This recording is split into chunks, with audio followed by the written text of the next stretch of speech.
Buenos días, queridos hermanos y hermanas, bienvenidos a la Iglesia Cristiana de la Gracia. Vamos a empezar la prédica del día de hoy y como ya está anunciada en la pantalla, vamos a hablar sobre la gran reunión de los hijos de Dios y va a ser, la prédica va a ser Oseas 1:11. Vamos a empezar orando, hermanos. Señor, Padre Santo, gracias, Señor, por el enorme privilegio, Señor, de poder exponer tu palabra. Gracias, Señor, por recordarme que es algo inmerecido, Señor, pero también recordarme el inmenso honor que significa, Señor, reunirnos, escuchar tu palabra y ser alimentados por ella. Padre Santo, yo sé que muchos de tus hijos, Señor, están luchando contra el pecado. Señor, yo estoy seguro que la única solución es tu gloriosa palabra. Y Señor, sé que este día va a ser una gran lucha para nosotros en querer esquivar tu mensaje. Señor, háblanos fuertemente el día de hoy en las áreas que necesitemos. Habla a tus hijos, Señor, porque yo sé que los amas y no vas a permitir que estén donde están, sino vas a hacer que estén en el lugar que tú quieres. Padre Santo, obra, Señor, el día de hoy poderosamente. Te pido todo esto en el nombre de tu Hijo Jesucristo. Amén. Amén. Queridos hermanos, vamos a hablar sobre la gran reunión de los hijos de Dios. Y eso va a estar basado en Oseas 1:11. Oseas 1:11. Y quisiera empezar con una pequeña ilustración. ¿Sí? Quisiera empezar esta prédica con una pequeña ilustración. Y la ilustración dice lo siguiente. Imagínense, por favor, un barco en medio de la tormenta. Por favor, imaginemos un barco en medio de la tormenta. Las olas golpean al barco con fuerza, el viento aúlla y la tripulación en realidad está al borde del pánico. Ahora, ese barco está en una situación terrible, está en medio de una tormenta poderosa y todos están a punto de entrar en pánico. Por favor, quisiera que tengan en mente esa escena. Ahora, si no hay un capitán competente en ese barco, cada marinero va a actuar de una manera desesperada. Y lo peor de todo eso, que va a actuar de una manera descoordinada. Y va a hacer que el caos que hay en este momento en ese barco vaya a ser peor todavía.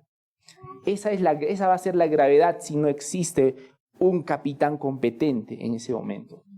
En cambio, si hay un capitán competente, si hay un capitán experimentado y sabio, ese capitán va a manejar el timón, va a dar indicaciones precisas, porque este hombre sabe cómo manejar la tormenta. Va a dar instrucciones claras y va a mantener la calma en medio de todas esas circunstancias. Y eventualmente va a hacer que el barco atraviese la tormenta y llegue a un puerto seguro. ¿Por qué les cuento esta pequeña ilustración, hermanos? Porque el día de hoy vamos a ver la importancia, en primer lugar, de la unidad de la iglesia. Pero sobre todo vamos a ver la importancia de tener un gran capitán. Y ese gran capitán de nuestras vidas es nuestro Señor Jesucristo. Entonces, vamos a ir hacia ese texto. El día de hoy vamos a estar en Oseas 1:11 y lo vamos a leer, por favor. Dice así la palabra del Señor en Oseas 1:11. Y les animo a que estén con los ojos clavados en todo este versículo porque hay cosas muy particulares e interesantes que vamos a ver. Dice así la palabra del Señor. Y los hijos de Judá y los israelitas se reunirán y nombrarán para sí un solo jefe y subirán de la tierra porque grande será el día de Jezreel. Ahora, quisiera aclarar que en los versículos 10 y 11 podemos ver que el Señor va a cumplir la promesa que le hizo a Abraham. La semana pasada estábamos hablando que Dios le hizo una promesa a Abraham y ahora Dios va a cumplir esa promesa. Él iba a hacer que la descendencia de Abraham, Dios iba a hacer que la descendencia de Abraham sea grande y que todas las naciones sean bendecidas por su causa. ¿Recuerdan que eso estábamos hablando la semana pasada? Ahora, en el versículo 11, queridos hermanos, podemos ver que la promesa se hace aún más específica. Más específica. Ahora la promesa es mucho más específica. Dios está diciendo lo siguiente. Uno, que los hijos de Judá y los israelitas se unirán. ¿Correcto? Esa es una promesa. La segunda promesa es que nombrarán para sí un solo jefe. Y la tercera promesa es que subirán a la tierra. En otras versiones dice explícitamente que regresarán a Jerusalén, que es el mismo sentido en realidad. ¿Ok? Hay tres promesas específicas. Hay tres promesas específicas que nosotros podemos ver aquí en nuestras Biblias. Ahora, la pregunta que necesitamos hacernos, la pregunta del millón, frente a lo que están viendo sus ojos, es ¿a quién se refiere? ¿A quién se refiere? Me explico, ¿a quién se refiere? ¿Para quién es esta promesa? Esa es la pregunta del millón. ¿Será que solamente se refiere a Israel, a Efraín y a Judá? ¿O será que se refiere a algo más amplio? Esa es la pregunta del millón. Y queridos hermanos, la respuesta no es una respuesta sencilla en realidad. Porque el día de hoy yo quisiera contarles que hay múltiples posturas para este versículo en particular. Voy a explicarles brevemente en qué consisten estas posturas. Y por supuesto, 1, 2 o 3 horas sería insuficiente para explicar cada postura y cada detalle de cada postura, pero yo sí quisiera que entendamos por lo menos a grandes rasgos a qué se refieren estas dos posturas respecto a la pregunta ¿a quién se refiere esta promesa? Para el versículo 11. Ok, digamos que hay dos grandes posturas. Una de las posturas se llama la postura de la teología dispensacional, ¿no? Esta postura hace una interpretación más bien literal. Por favor, ténganme un poco de paciencia porque nuevamente, algunas personas que ya hayan leído un poco más sobre la postura dispensacional y no dispensacional, de pronto no voy a poder entrar en más detalles, pero por favor, quiero que entiendan lo principal. La primera postura es la teología dispensacional y es una interpretación un poquito más literal. ¿Cómo ve la teología dispensacional a este versículo? Ve a la historia bíblica dividida en dispensaciones, por eso se llama dispensacional. Dispensaciones se refiere a periodos distintos en los que Dios trata a la humanidad de maneras específicas. Dispensación, periodo. Y hace una distinción entre la iglesia e Israel. Esa es una cosa interesante del dispensacionalismo. Dice que para la iglesia Dios tiene algo aparte y para Israel algo bien particular. Ahora, dicen que hay una distinción entre Israel y la iglesia, manteniendo que las promesas hechas a Israel en el Antiguo Testamento se cumplirán literal y futuramente. Entonces, dentro de esta teología dispensacionalista existe un concepto llamado profecías de doble cumplimiento. ¿Y qué es una profecía de doble cumplimiento? Una profecía significa que una profecía puede tener un cumplimiento parcial en el presente o pasado, depende de dónde estés leyendo, pero después tiene un cumplimiento completo en el futuro. Eso se refiere a una profecía de doble cumplimiento. Entonces, también tiene un enfoque futurista. Los dispensacionalistas creen que muchas de las profecías van a tener un cumplimiento final en el futuro. Tiene un cumplimiento parcial ahora, en cierto sentido, pero en el futuro va a tener un cumplimiento total. ¿Ok? Esa es la primera postura. La segunda postura es la postura no dispensacionalista. ¿Ok? La postura no dispensacionalista abarca en realidad varias corrientes. Ahora, ¿cuál es la diferencia con la primera postura dispensacionalista? Que abarca varias corrientes que no dividen la historia bíblica. En el caso anterior estábamos viendo que se dividía en dispensaciones, ¿no es cierto? En puntos particulares. Para la teología no dispensacionalista, abarca varias corrientes que no dividen la historia en dispensaciones, sino que lo mantienen como una historia lineal. Entonces, la interpretación que hace la teología no dispensacional es más bien una interpretación tipológica y simbólica. En el caso anterior, la interpretación es literal. Tú ves la Biblia y dice que la palabra de Dios dice que está Israel y está Judá, y literalmente significa eso. En cambio, la interpretación que hace la teología no dispensacional es nuevamente tipológica y simbólica. Dice que este texto simboliza algo más grande. Piensa que el texto que estás leyendo ahorita es una sombra que anticipa algo más grande. ¿Por qué digo que es una interpretación tipológica? ¿De dónde viene la palabra tipológica? Es una interpretación tipológica porque ve a las cosas, las profecías de la Biblia como un tipo que simboliza o prefigura algo más grande que vamos a ver en el Nuevo Testamento. Esta postura no dispensacionalista trata de entender los elementos de la Biblia como símbolos que representan ideas más profundas. Eso, queridos hermanos, en resumen, nuevamente, no lo voy a poder explicar en amplitud porque no es la idea que nos compete el día de hoy, pero a grandes rasgos quisiera que sepan dos cosas: que existen diferentes posturas respecto a este texto. Tanto la postura dispensacionalista como la no dispensacionalista tienen base bíblica, tienen sus explicaciones y sus puntos bíblicos. Pero el día de hoy yo quisiera hablarles de las cosas en común que tienen, porque podemos caer en el error de perdernos en los detalles. Y vamos a ver en el texto de hoy, estés en la postura que estés, ambos apuntan a verdades más profundas o a verdades en común. Entonces, vamos a ir a explicar nuestro texto. Regresamos, por favor, a Oseas 1:11. Y dice: y los hijos de Judá y los israelitas se reunirán. ¿Correcto? Es una promesa de Dios. Los hijos de Judá y los hijos de israelitas se reunirán. Recordemos que esta profecía que está dando el profeta Oseas, en Israel, no es una profecía aislada. Vamos a ver que los demás, si tú lees el Antiguo Testamento, vas a ver que los otros profetas también tienen profecías parecidas.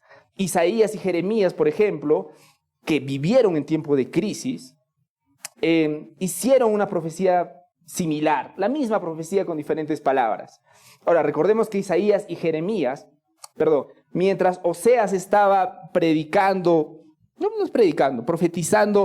en Israel, Isaías y Jeremías estaban profetizando en Judá. Y miren cómo eran las profecías de ellos. En Isaías 11, del 12 al 13, dice lo siguiente: alzará un estandarte ante las naciones, reunirá a los desterrados de Israel y juntará a los dispersos de Judá, de los 4 confines de la tierra. Entonces se disipará la envidia de Efraín, que como todos saben es Israel del norte. Y los que hostigan a Judá serán exterminados. Efraín no envidiará a Judá, ni Judá hostigará a Efraín. Nuevamente vemos la misma promesa por otro profeta, pero es la misma promesa. Vamos a verlo también, yo acabo de leerles Isaías, pero también quisiera leerles Jeremías, el profeta Jeremías. Y esto está en Jeremías 23, 5 al 8. Bueno, haciendo un pequeño paréntesis, leyendo particularmente al profeta Isaías, tú vas a ver que profetiza particularmente la venida de nuestro Señor Jesucristo. Pero ese es un dato aparte. Otro, en Jeremías 23, de 5 al 8, vamos a ver la misma profecía. Dice así: vienen días, declara el Señor, en que levantaré a David un renuevo justo, y él reinará como rey, actuará sabiamente y practicará el derecho y la justicia en la tierra. En sus días Judá será salvada e Israel morará seguro. Y este es su nombre en el cual será llamado el Señor, justicia nuestra. Por tanto viene días, declara el Señor, cuando no dirá más: vive el Señor que hizo subir a los israelitas de la tierra de Egipto, sino: vive el Señor que hizo subir y trajo a los descendientes de la casa de Israel, de la tierra del norte y de todas las tierras a donde les había echado. Entonces habitarán en su propio suelo. Me he tomado la molestia de leer estos 2 versículos un poco largos para recordarles, esta profecía que estaba dando Oseas no es una profecía aislada.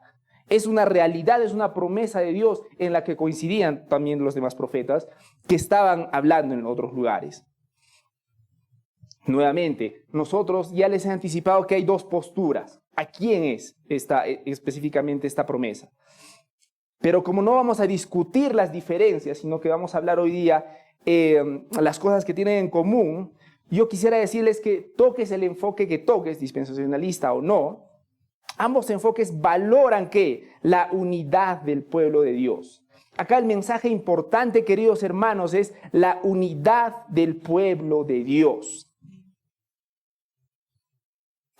Y es que la unidad del pueblo de Dios y cada cosa que nosotros veamos en la Biblia nos ayuda a conocer el carácter de Dios. Cada vez que nosotros leamos la Biblia, nosotros tenemos que ver un poquito más allá y pensar, ¿qué me está mostrando este texto del carácter de Dios?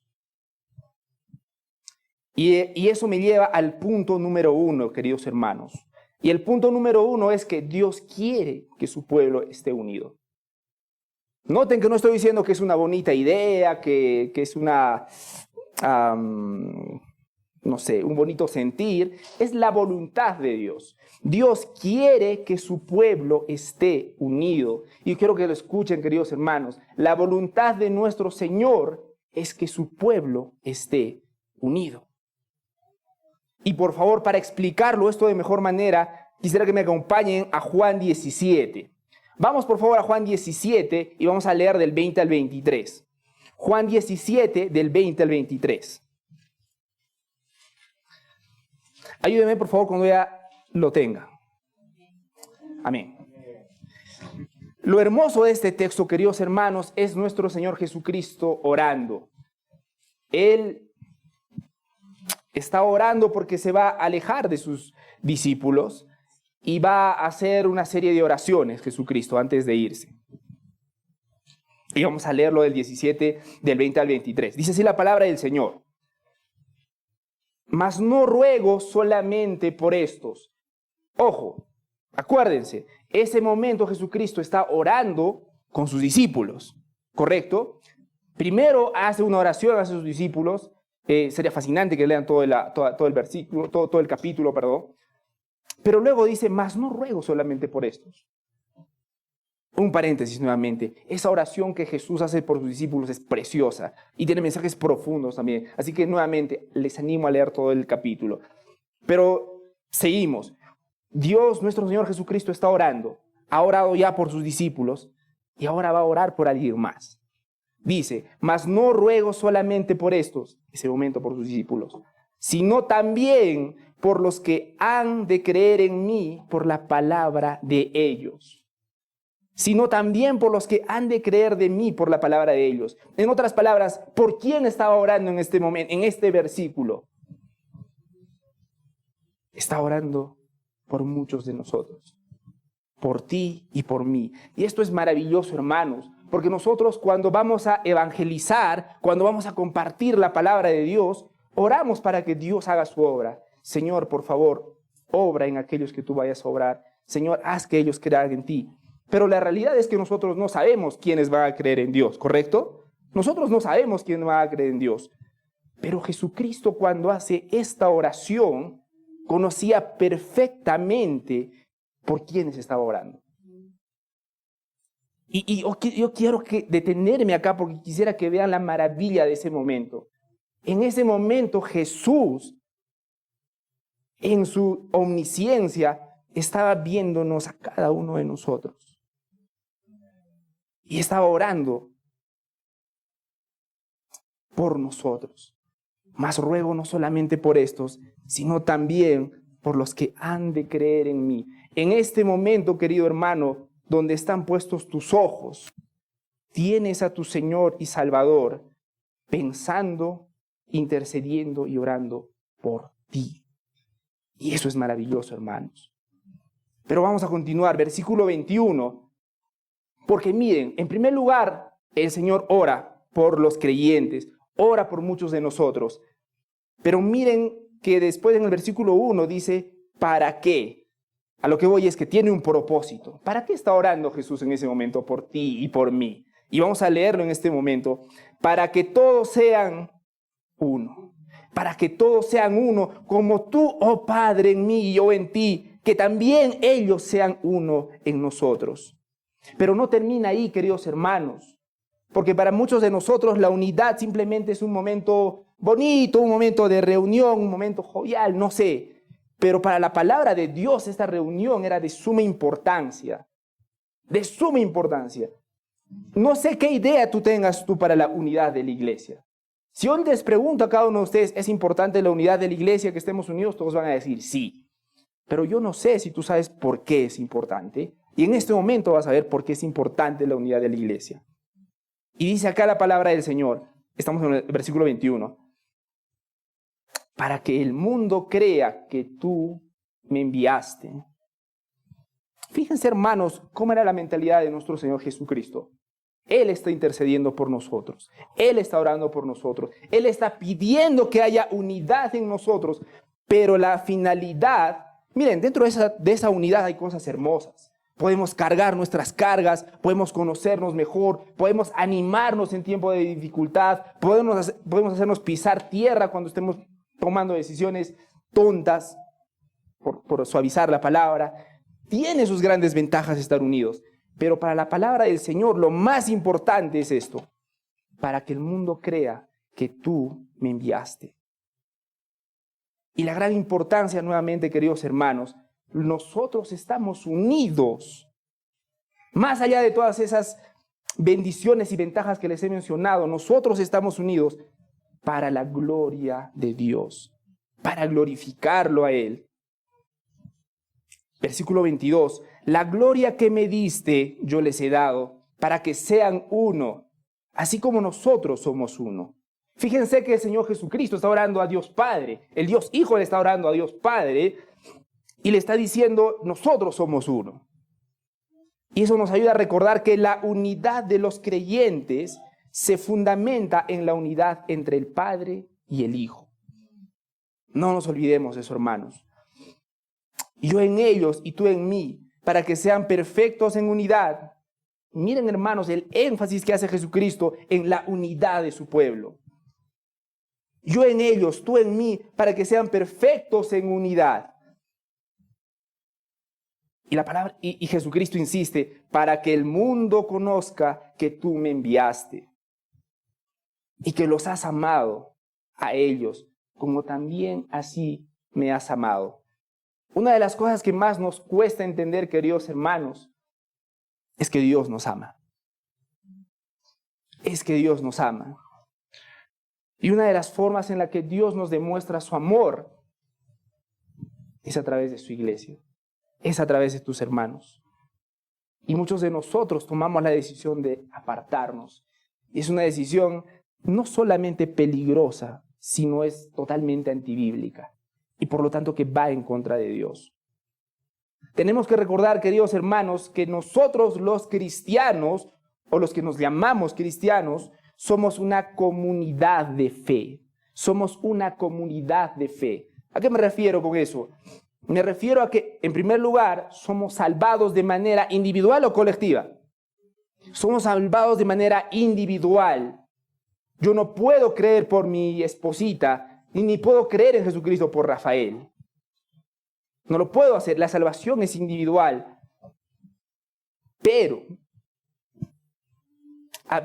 La salvación es individual, pero el crecimiento es en un cuerpo. La salvación que Dios nos da es individual, pero el crecimiento que vas a tener va a ser en un cuerpo. Va a ser en un cuerpo. Y nosotros necesitamos estar unidos para darle gloria a Dios. Y esa unidad debe ser principalmente en la fe.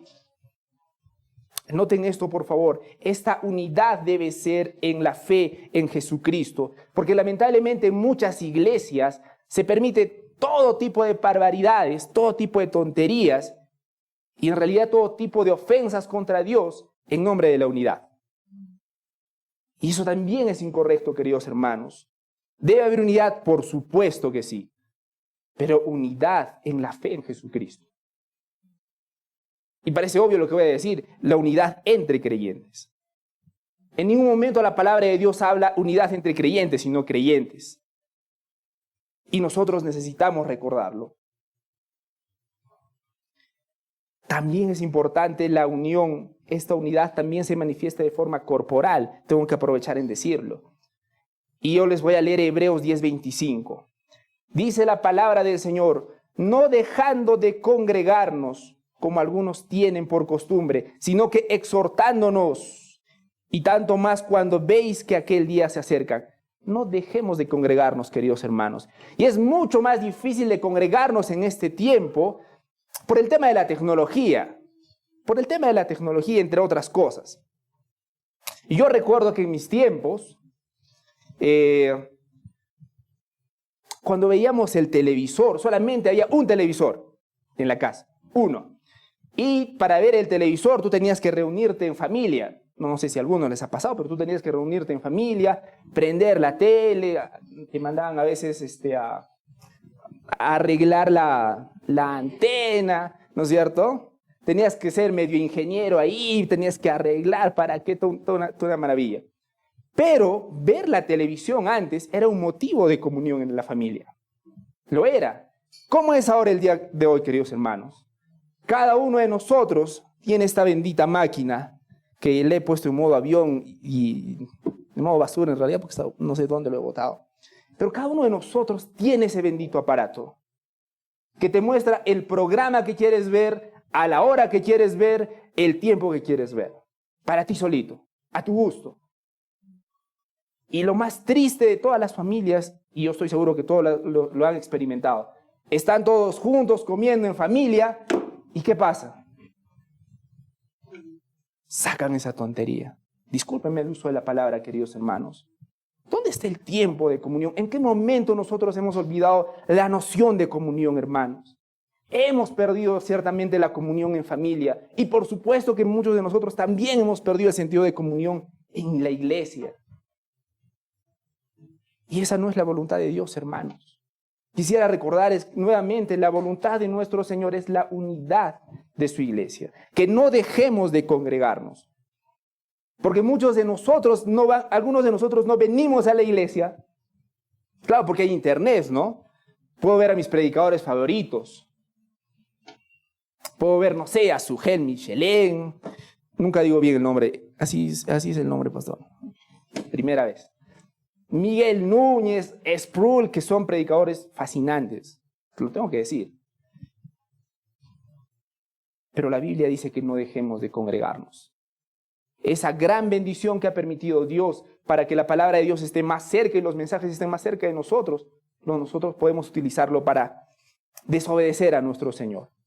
Gloria a Dios, hermanos, cada uno de nosotros que tenga su predicador favorito. Pero Dios nos ha mandado a crecer en un cuerpo, y es particularmente es tu iglesia local, hermanos. Entonces, ese fue el primer punto en que quería explicar. Para Dios es importante la unidad de su iglesia, de su pueblo, perdón. Ahora, la pregunta es, ¿pero quién une el pueblo? ¿Quién lo une? Y eso me lleva al punto número 2. Jesucristo es el líder supremo. Jesucristo es el líder supremo. Y eso me lleva a explicar la siguiente parte de nuestro versículo. Seguimos en el versículo 11. Y nombrarán para sí un solo jefe. Nombrarán para sí un solo jefe, dice la palabra de Dios. Y es que actualmente, queridos hermanos, tenemos que recordar, unir a un grupo tiene sus complicaciones. Cada vez que nosotros hemos hecho en la escuela, en el instituto, en la universidad, donde sea, un grupo, ¿es todo un reto hacer un grupo, sí o no? Es todo un reto, es todo un reto. Ahora imagínense un grupo más grande. De manera humana es un poco complicado. Y por eso es necesario que recordar que quien nos une es Jesucristo. Nombrarán para sí un solo jefe y por lo tanto un solo líder. Ese líder va a ser Jesucristo. Pero yo quiero recordarles algo, hermanos. Actualmente y siempre hemos vivido una crisis profunda de liderazgo. Vivimos una crisis profunda de liderazgo, queridos hermanos. De hecho, la historia de Israel es en gran medida la historia de los fracasos de los líderes. ¿Cómo comenzó Israel teniendo un rey? ¿Fue la idea de Dios mandarles un rey?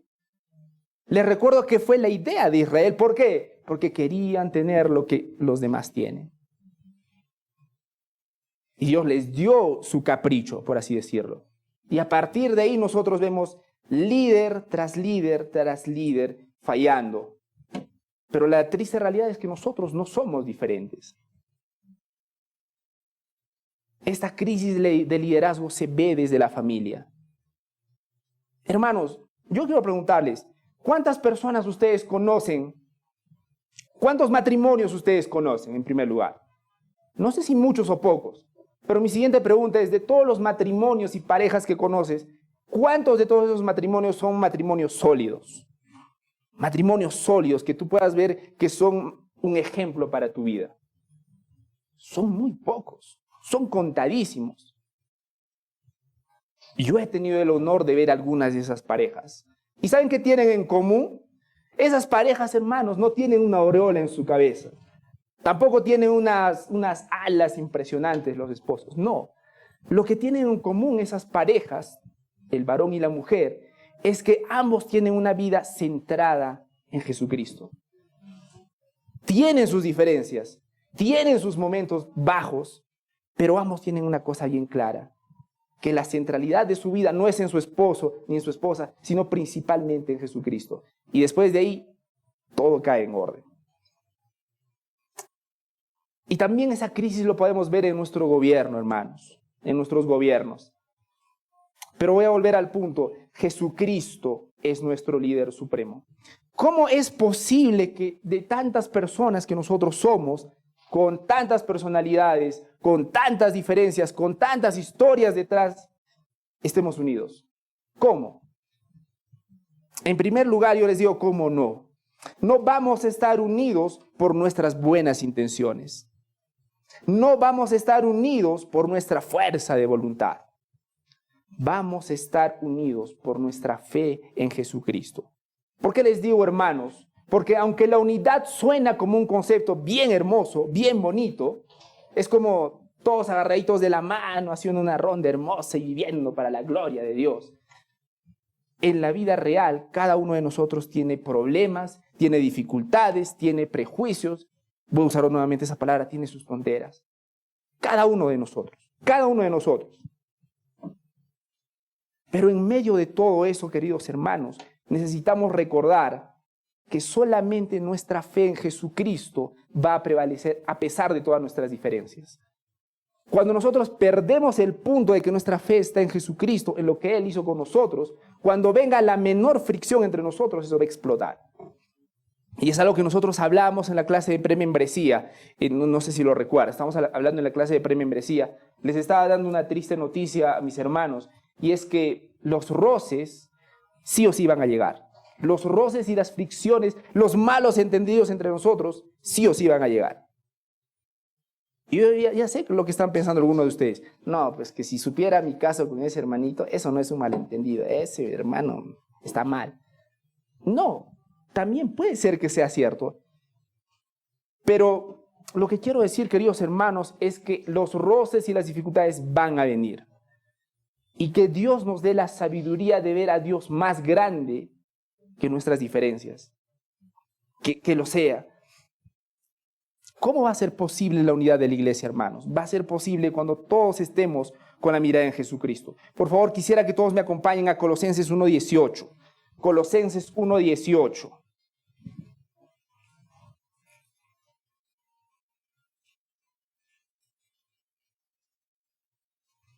Ayúdenme, por favor, con vuestro amén. Amén. 32% ya lo he encontrado. Eso es bueno. Necesitamos un poquito más. Primera de Colosenses, iba a decir. Colosenses 1:18. Dice así la palabra del Señor, hablando de Jesucristo. Él es ¿qué del cuerpo? Él es la cabeza del cuerpo, que es la iglesia. Él es el principio, el primogénito de la resurrección, para ser en todo el primero. Jesucristo es la cabeza de la iglesia. ¿Recuerdan la analogía con la ilustración con la que estaba empezando? La importancia de un capitán competente. Jesucristo es nuestro capitán competente. Pero acuérdense, queridos hermanos, cuando un capitán manda, se obedece. Y cuando un capitán competente manda, es por el bien de la tripulación. Y muchos de nosotros van a decir que sí, qué lindo, Jesucristo es nuestro capitán. ¿Lo estás obedeciendo? ¿Estás siguiendo sus mandamientos? ¿O todavía lo estás haciendo a tu manera? Solo para pensar, hermanos. Ahora voy a ir a mi punto número 3, y es el punto final. El gran día del retorno. Las dos últimas partes de este versículo número 11 dicen lo siguiente: y subirán de la tierra, porque grande será el día de Jezreel. La primera parte dice, y subirán a la tierra. Nuevamente, depende de la versión que tú tengas. En alguna versión dice, y subirán y retornarán a Jerusalén, como ya les iba diciendo. Esta frase, nuevamente, acá regresamos al punto de la controversia, ¿no? La teología dispensacional va a decir que esta parte se refiere exclusivamente a la restauración física de Israel como pueblo. La otra teología no dispensacional va a decir que este retorno no es un punto en concreto, sino es un continuo crecimiento que va hacia la iglesia. Pero lo cierto es que de una manera u otra estas profecías se van a cumplir. Ambas reconocen que las profecías bíblicas, ambas teologías, pueden cumplirse en varios niveles y tiempos. Ok, después dice, grande será el día de Jezreel. ¿Por qué dice grande será el día de Jezreel? Las semanas pasadas estábamos hablando qué sucedió en Jezreel. No sé si lo recuerdan. Pero en Jezreel sucedió una gran victoria por parte de los israelitas, ¿no? Una victoria categórica y fulminante por parte de los israelitas. Lamentablemente, años después, Dios les dice que estaban mal. ¿Y por qué estaban mal? Porque aunque Dios les había mandado a hacer esa batalla, el líder de aquellos tiempos lo había hecho con las motivaciones equivocadas. Con las motivaciones equivocadas. Pero acá dice, grande será el día de Jezreel, haciendo referencia a una victoria contundente. Y es que cuando por fin venga Jesucristo, queridos hermanos, esa victoria será contundente y grande. Cualquier postura que tomes, ambos ven este día como un día de manifestación de gracia y del poder redentor de Dios. Es una promesa, hermanos, de esperanza y renovación. ¿Pero para quién? Para el pueblo de Dios. Entonces, ¿qué significa todo esto para nosotros? Tengo un mensaje para los creyentes y tengo un mensaje para los no creyentes. Quisiera empezar con los creyentes. El mensaje principal que nosotros vemos acá en Oseas 1:11 es la obra redentora de Cristo trae ¿qué? Unidad, esperanza y transformación. La obra redentora de Cristo trae unidad, esperanza y transformación. Yo conocía una casa en la que tenían un cuadro bien bonito. Y en ese cuadro decía, en esta casa Jesucristo es el Rey. Pero en esa casa no había unidad, no había orden. Y por lo tanto, con todo el dolor de mi corazón, puedo decir que en esa casa Jesucristo no era el Rey. Tenemos que recordar que la obra redentora en Cristo trae unidad, hermanos. En la familia, en la iglesia y en todo ámbito en realidad. La finalidad de esta unidad, nuevamente, es dar gloria a Dios. Porque la palabra de Dios dice, porque de Él, por Él y para Él son todas las cosas. Hay algo interesante que he leído acerca de la unidad y quisiera leérselos. Dice así: unidad, sin embargo, no es la descripción de una coincidencia de ideas y conceptos, sino de un compromiso. Vivir en unidad es aceptar el llamado de amar y honrar a todos los que son de la casa de Dios, aun cuando sean enteramente diferentes a lo que nosotros somos. Y esa es la unidad, queridos hermanos. La unidad de la iglesia no solo es la voluntad de Dios, es un llamado para cada uno de nosotros. Y lo hacemos como un compromiso, porque es un compromiso. Si tú ves la noticia que un esposo ha abandonado a su esposa, ¿qué vas a decir? La gente se indigna normalmente y debería indignarse. ¿Por qué? Porque el esposo tiene un compromiso con su esposa, ¿correcto? Y no puedes dejarla porque sí, porque el amor va más allá de simplemente sentirse bien o mal, es un compromiso. Del mismo modo, queridos hermanos, la unidad entre nosotros es un compromiso. Entonces, cuando llegue el momento, hermanos, en que haya fricciones entre nosotros, y las va a haber, nosotros tenemos que recordar ese llamado que nosotros tenemos de amar a nuestros hermanos. Hace tiempo una hermana comentaba una idea que en realidad era una media verdad, que decía, una hermana había peleado, había discutido con otra hermana, al parecer, algo así, ¿no? Y ya no quería ir a la iglesia. Y entonces le aconsejaron, tienes que seguir yendo a la iglesia porque tú vas por Dios y no vas por los hermanos, ¿no? Y esta persona se animó, pero permítanme decirles que esa es una media verdad. Esa es una media verdad. Porque si tú tomas esa mentalidad, y yo me peleo con la hermana, puedo llegar a la iglesia, no por Dios. Y hago la mayor contradicción de mi vida. Estoy diciendo que estoy bien con Dios y estoy diciendo que estoy mal con mi hermana. Y eso tampoco es bíblico. Sí, nosotros venimos a la iglesia por Dios. Amén. Pero Dios nos ha puesto en estos lugares, no solo para darle gloria y honra a Él, sino también para la edificación de la iglesia. Y dicho sea de paso, muchos de nosotros simplemente venimos para recibir. ¿Qué me puede dar la iglesia? ¿Qué me puede dar la iglesia?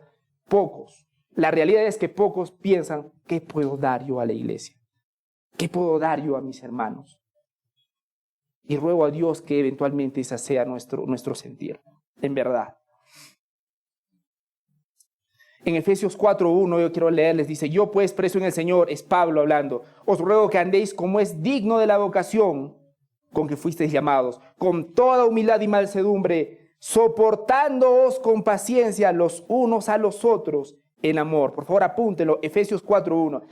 Miren que Pablo dice algo interesante, soportándoos con paciencia los unos a los otros. ¿Por qué Pablo diría que nos tendríamos que soportar?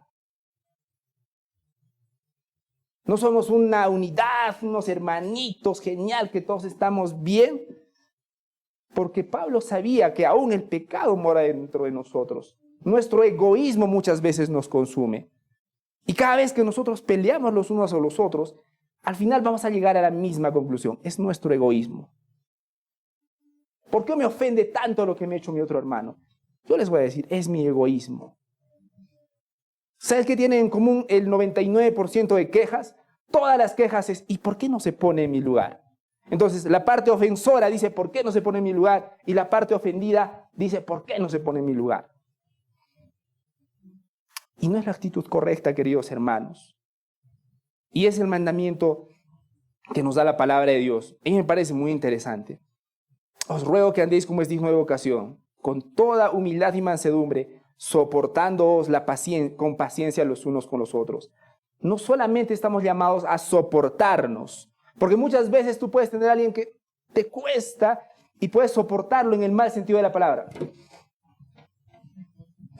Ustedes saben a lo que me refiero. Y cuando tú lo soportas de esa manera, eventualmente vas a explotar. Y eventualmente vas a vomitar a tu hermano todo eso que te estás guardando. La palabra de Dios no solamente nos llama a soportarnos, sino con toda humildad y mansedumbre. Y eso implica renunciar a nosotros mismos. Y eso solamente es posible en Cristo, hermanos. Yo se los voy a decir. Tú puedes intentarlo de tus propias fuerzas. Te va a durar muy poco. Y te va a traer mucha frustración a tu vida. Entonces el inicio de amar a tu hermano, de tenerle paciencia, el inicio siempre es lo siguiente: creer en Jesucristo como tu Señor y Salvador. Siempre es el inicio Jesucristo.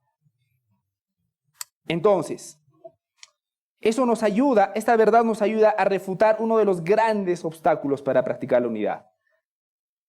Hay personas que dicen lo siguiente: ¿cómo puedo pensar en la unidad si actualmente tengo tantos problemas? Porque es cierto, la palabra de Dios nos dice que estemos unidos, pero por otro lado también es muy cierto que cada uno de nosotros tiene sus problemas. Cada uno de nosotros tiene sus problemas. ¿Alguno que esté sentado acá no tiene sus problemas, no tiene sus luchas?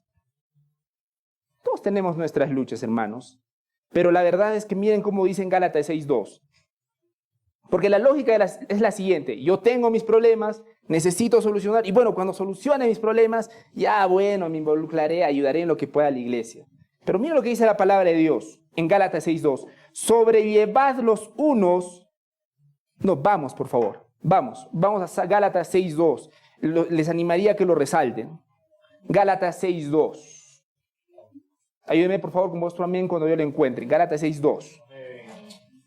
Dice así la palabra del Señor: sobrellevad los unos las cargas de los otros y cumplid así la ley de Cristo. Y estamos llevados, hermanos, a sobrellevar las cargas los unos de los otros. La vida no se trata de voy a resolver mis problemas y luego voy a ver la unidad con la iglesia. La vida cristiana se trata de compartir con tus hermanos tus cargas. Todos luchamos todos tenemos luchas, sí, pero estamos llamados a enfrentarlas en un cuerpo, hermanos, y con nuestros hermanos. Y aquí hay dos grandes obstáculos. Uno, muchas veces no queremos compartir nuestras cargas. Yo digo que nosotros nos sentimos los Rambos espirituales, ¿no? O sea, yo solito puedo con todo. No, ¿para qué les molesto? Ellos también tendrán sus cosas. Y mira que suena piadoso, ¿no? No, sí, pero mira que de repente le está pasando peor, pero no es bíblico. Puede sonar bonito, piadoso, lo que quiera, no es bíblico. Nosotros somos llamados, hermanos, a sobrellevar las cargas los unos de los otros. Y eso nos lleva a pensar, hermanos, ¿estamos compartiendo nuestras cargas los unos con los otros? ¿Estamos teniendo esa confianza? Y por otro lado, cuando un hermano viene y nos cuenta sus cargas, ¿estamos apoyando a nuestros hermanos? ¿Estamos orando por lo menos? Porque muchas veces no apoyamos ni con una oración, hermanos. Yo te pregunto, ¿cuándo ha sido la última vez que has orado por alguno de tus hermanos que no es de tu familia? ¿Cuándo ha sido la última vez? Entonces, hermanos, eso es lo que nos dice finalmente el gran día de Jezreel. El gran día de Jezreel. Yo quisiera preguntarles esto: ¿estás esperando con ansias la venida de tu Salvador? Porque cada creyente, cuando tú lees en la Biblia y tú ves que está esperando la llegada de Jesucristo, todos lo esperan con una ansia impresionante. Aún en Apocalipsis: sí, ven, Señor Jesucristo, y ven pronto. ¿Tú estás esperando también la segunda venida de tu Salvador, así con ansias? Porque muchos de nosotros simplemente estamos esperando con ansias que acaben nuestros problemas y nada más.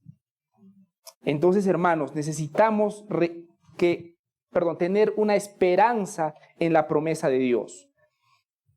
Esto nos recuerda que aunque tengamos dificultades, Dios tiene un plan redentor y un triunfo glorioso. Recordemos, hermanos, que estas palabras que estamos viendo acá, en la palabra de Dios en Oseas 1:11, esta hermosa promesa se le hizo a Israel cuando Israel estaba a punto de pasarla mal, recontra mal. Iba a pasar una prueba impresionante. Y muchos de nosotros estamos en medio de la prueba. Muchos de nosotros estamos pasando problemas fuertes, hermanos. Y la realidad es que todos los demás va a haber un punto en que vamos a pasar por problemas fuertes. Pero recuerden lo siguiente: Dios permitió que su pueblo sufra, ¿sí o no? Pero recuerden, Dios lo permitió con un propósito mayor. Nunca Dios disciplina por disciplinar. Los que somos padres o los que son padres pueden entender un poco mejor. A veces cuando disciplinan a su hijo, a los padres se les va la mano, por lo que sé. Pero a Dios nunca se le va la mano, hermanos. Disciplina a sus hijos, disciplina a quien ama, pero siempre lo va a hacer con un propósito. Y hermanos, a los hermanos que estemos pasando por pruebas el día de hoy, que nuestra oración no sea que Dios nos saque de la tormenta, sino que Dios sea nuestra paz en medio de la tormenta. Y lo voy a repetir: que nuestra oración no sea que Dios nos saque de la tormenta, sino que Dios sea nuestra paz en medio de la tormenta.